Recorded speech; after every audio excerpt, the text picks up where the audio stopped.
大家好，歡迎嚟到 Get Alive， 一個探索真實人生故事嘅頻道。透過分享那些不向命運低頭、勇敢追夢嘅故事，希望啟發每一位聽眾，用自己嘅方式創造你嘅不平凡人生。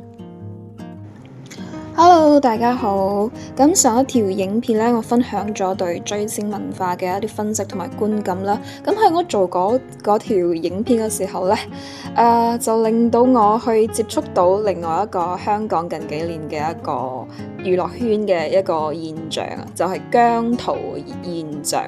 咁老實講咧，其實之前呢，我係唔知道姜濤係邊個嘅，因為我冇睇 ViuTV， 我冇睇嗰個節目，所以不過我有聽過 Mirror， 我知道姜濤係 Mirror 入邊嘅一個成員，但係我對佢嘅印象咧都係來自一啲新聞嘅報導或者一啲網絡上嘅一啲抨擊嗰度睇到嘅，比較好嘅一啲報導就係話佢係香港頂流啦，佢係亞洲最靚仔嘅男藝人啦，但係有一啲報道咧就係一啲比較負面嘅啦，就係好似之前一位前輩抨擊佢啦，話佢冇實力啦，話佢係好似話佢係垃圾之類咁樣嘅嘢嘅。So 咁有好多一啲網絡嘅報道咧，我喺睇留言區嗰度都有好多人抨擊佢啦，話佢肥啦、冇實力啦、唔靚仔啦，各樣嘅咁嘅抨擊，所以咧就令到我對於呢個姜濤係好有好奇啊，因為最近咧都睇到好多一啲網上嘅一啲影片啦，係即係分享佢嘅歌迷為佢慶祝生日嘅一啲片段啊，所以我就覺得哇，呢一個究竟係一個點樣嘅歌手，點樣嘅 idol， 會有咁多人會去即係幫佢慶祝生日啦。同一個時候令我諗到，就會我會好好奇一個點樣嘅偶像呢？佢需要有點樣嘅影響力，先至可以令到咁多歌迷去中意佢，又同一時間令到另外一班人咁討厭佢，一直批評佢、抨擊佢啊！即係你可以被捧上天，又俾人哋踩到落地咁喎。所以咧，咁呢條片咧，我哋就嚟一齊深入咁分析一下啦，姜濤現象。咁喺呢個影片開始之前咧，就請你記得訂閱我嘅頻道。其實我真係未睇過姜濤嘅一啲表演嘅，即係為咗了解佢啦，咁我就特登上網去睇佢以前喺全民造星時期嘅參賽片段。咁我第一眼見到佢嘅時候，我就覺得哇，佢以前咁瘦嘅。我對佢第一個印象就係覺得佢好似 Justin Bieber 嘅嗰種感覺。咁喺上一條片我都有講到啦，追星文化裏邊咧，即係好多歌迷中意一個偶像，就係因為佢第一眼俾佢嘅外貌吸引。咁我覺得姜濤一眼望落去咧，佢係嗰啲好順眼嘅人，即係佢嘅樣係靚仔得嚟，但係唔具攻擊性。即係話，當然啦，你話靚仔喺呢個娛樂圈係有好多，譬如話好似金城武啊嗰種嗰啲憂鬱嘅感覺啦，或者好似Jackson Wang黃家嘅嗰種好 man 嘅嗰種感覺，但係姜濤咧，佢嘅樣就係俾我感覺就係好乖、好純品同埋好乾淨，即係咧望落去會覺得唔會有嗰種壓迫感啊，或者佢都唔會話好似好自戀或者好扮有型嗰種啊，唔會有嗰種感覺咯，即係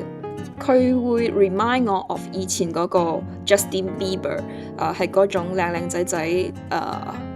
好似冇乜殺傷力嘅嗰種感覺。就算你唔中意佢，你都唔會討厭佢。但係我相信好多人一開始中意姜濤咧，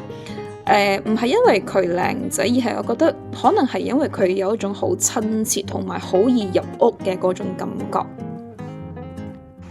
咁當然啦，呢個係我作為一個女性第一眼睇到姜濤嘅一種感覺啦。即係我相信好多女士啦，我睇嗰個片段啊，佢參賽嘅片段，好多女士睇到佢咧都會好想保護佢，好想支持佢，有一種咁嘅衝動。但係我唔知男士又點睇啦。咁不如你哋喺下邊嗰度 comments 嗰度話俾我知啊。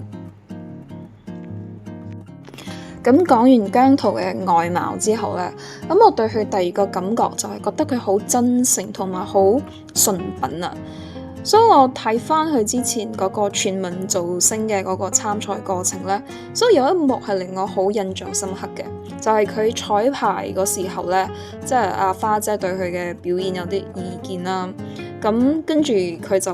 忍唔住喊咗出嚟。咁花姐問佢：其實你係咪靠樣？所以你即係講佢，你其實都係靠樣，你唔好再做多餘嗰啲動作啦。咁佢就喊咗啦。咁花姐就問佢：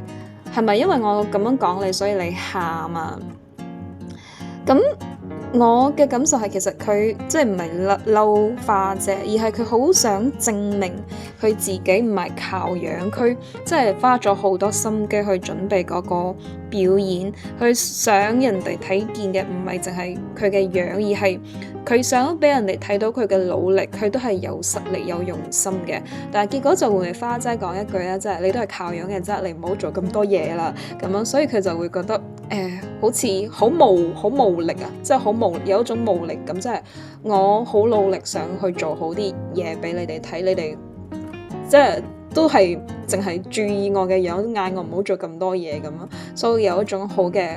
奈嘅感覺咯。所以咁作為一個觀眾咧，即係當我咧睇見呢一幕嘅時候咧，我就會覺得呢個人嘅情緒係好真，同埋即係冇 filter 過去所有嘅情緒。佢嗰種委屈感啦，唔被理解啦，會令我覺得佢好無辜。尤其是係當一個咁冇攻擊性、樣又討好嘅一個即係19歲嘅參賽者啦，喺呢個節目裏邊喊嘅時候咧，我覺得唔單止係女粉絲咯，好多人都會被佢打動咯。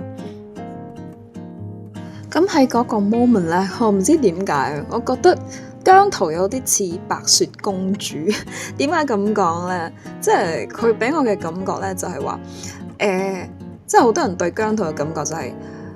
你只不過係靚仔啫，你都係靠樣，你有咩才華啫？你憑乜嘢可以有咁多 fans 嘅支持啊？你憑乜嘢可以咁紅啊？就係呢一種咁嘅感覺咧，就令我覺得佢好似白雪公主啊，就好似白雪公主俾佢班家姐恰啊同埋妒忌咁咯。即係佢嘅家姐覺得白雪公主你喺屋企只不過係一個下人嚟嘅啫，你憑乜嘢得到王子嘅呢個青睞啊？咁就係呢一種，即係好多人會對於佢呢種你憑乜嘢可以咁紅嘅呢種唔服氣咧，令到姜濤成為咗一個討論嘅焦點啊。所以有啲人就想保護佢啦，咁有啲人就會想打壓佢。咁第三個原因啦，我覺得姜濤本身嘅故事都好勵志，其實可以話佢嘅故事係新一代年輕人勵志故事嘅一個縮影。點解我咁講呢？可能啲年紀大嘅觀眾會覺得佢唱歌又唔係唱得特別好，跳舞又唔係跳得特別好睇，有乜激勵啫？咁我睇翻佢之前參加全民造星嘅片段啦，即係一開始佢係一個好內向、好冇自信，同埋佢以前係好肥嘅一個男仔。咁全民造星呢個節目係一個真人 show 啦，咁觀眾我相信大多數都應該同佢差唔多年紀啦。我覺得好多觀眾可能都有面對緊類似好似佢咁樣嘅一啲問題，會有自我懷疑啊，或者有啲身認自卑嘅一啲問題啦。咁當你睇住一個又好內向又冇自信又曾經好肥嘅男仔，一步一步變成而家咁有自信咁有光芒四射嘅香港頂流，其實對好多類似嘅人嚟講咧，係會好有一啲情感共鳴同埋好打動人心嘅。咁第四個原因啦，我覺得就係因為姜濤嘅嗰種善良同埋真誠。咁我唔會去探討話佢嘅 EQ 高唔高，因為我覺得 EQ 高呢樣嘢呢，即係我對 EQ 高嘅定義，即係話呢個人其實佢本身都係容易，佢內心都係有被 trigger 到嘅，你都係會嬲嘅。只不過呢，你可以喺好短時間裏邊去消化呢個情緒，同埋用一個好理智嘅方式去表達你嘅情緒。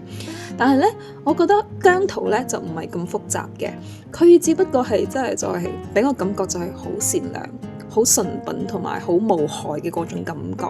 所以呢，我睇佢嗰個參賽嗰個片段呢，嗰會成日俾我一種感覺就係好無辜，同埋會令到啲人好想幫佢講句公道説話，佢想去扶佢一把嘅嗰種感覺。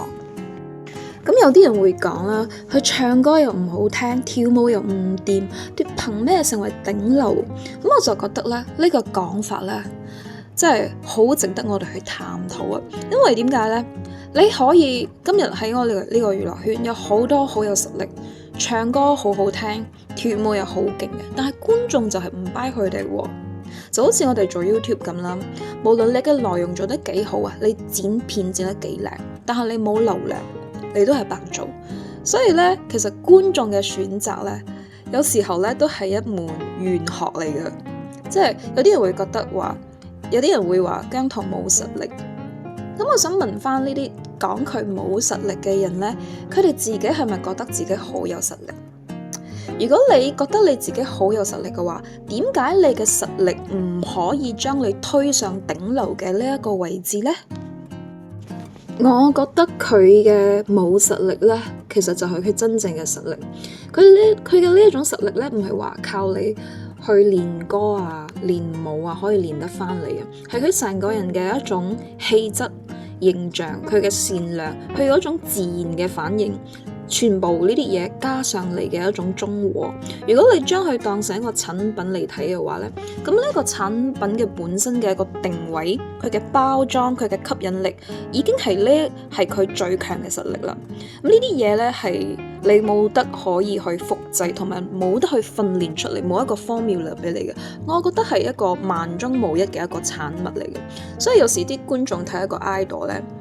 唔係睇你話你唱得有幾勁，跳得有幾好啊，而係睇你成個人